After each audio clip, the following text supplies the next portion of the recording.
Hi, I'm Morganne. I'm an intuitive holistic psychologist, coach, and speaker.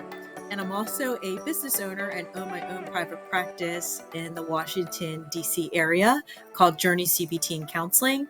And I'm here to talk to you about 5 ways that you can develop mindfulness in uncertain times. So this topic I reference day in, day out, right? Doing my sleep. And I'm happy to share with you how to do that because I'm in close proximity to Capitol Hill. The first is you want to understand collective consciousness. So you want to understand the impact and the influence of a mass of people believing a certain thing, regardless of where you are situated on the political spectrum. Why is that? Because belief is energy, whether that's positive, neutral, so to speak, or negative.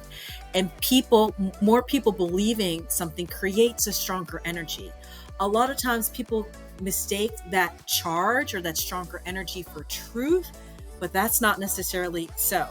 And so, that's key because that's going to give us some loving objectivity to listen to ourselves deep down inside, which is mindfulness. So that's the first thing, understanding collective consciousness, how that influences bias, climates, environments, and societal scripts and the subconscious mind. So we want to tease that out and know that that is different from truth, right?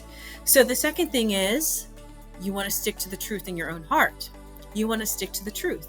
And so mindfulness is a practice of self-awareness, meaning the capital S self, the divine self. So a lot of the authentic religions call our inner divinity different things. How does our inner divinity speak to us? It speaks to us through our heart. So we want to stick to the truth there versus necessarily the whims or the coming and goings of news cycles. And so we want to do that. And that's going to help us with that mindfulness practice. The third thing you want to understand, that the answer is found on a different radio station. Again, you may be like, Morganne, what do you mean by that? So in quantum physics, multiple realities exist at the same time. It's kind of like radio stations. That's probably the best way to explain it. Einstein says that a problem is created on one level, something to the fact that a problem was created on one level of consciousness and the solution is on a different level of consciousness. And so we need to get to another frequency, so to speak, to be able to see what that solution is. It's not necessarily hunkering down in that current climate of fear and anxiety. And I think a lot of times, I think that's a pretty normal and human thing to do, is just to really kind of get into that a little bit more. So we want to evolve into a higher level of being, have a different perspective and mindset, and then interact with the content with an objectivity. When we practice mindfulness, we learn to have that objectivity there, and then we see the answer. So the fourth thing is that you want to do the inner work. So again, how do we evolve? How do we get into this higher state of being? We need to be really practicing genuine self-acceptance, genuine self-love. To do that, we're going to have to deal with the stuff that bothers us. We're all human. So whatever personally bothers you in terms of anxiety, depression, perhaps that's implicit bias, things that are housed in the subconscious mind.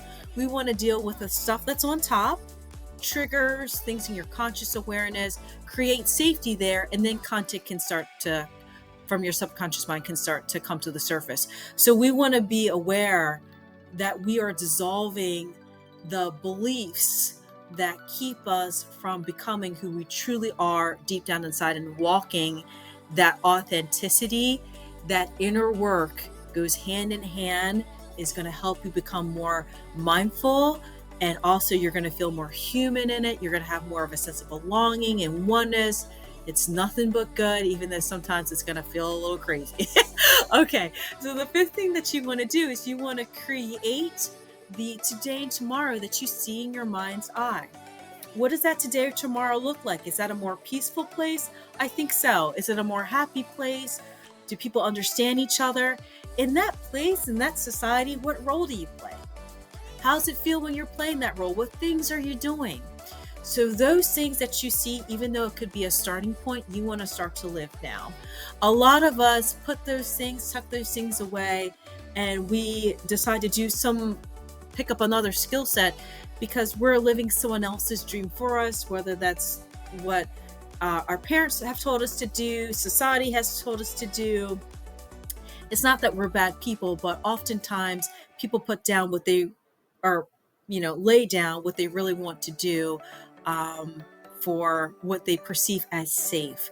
So we want to start to create that more harmonious society of today and tomorrow.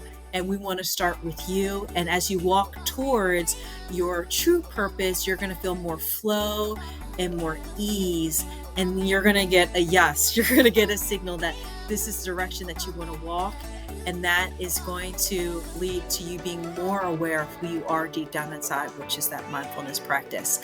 So I hope this helps. And here's to us, and here's to a happier, more peaceful place where we live in accordance and harmony with one another. And hope this helps. Take care.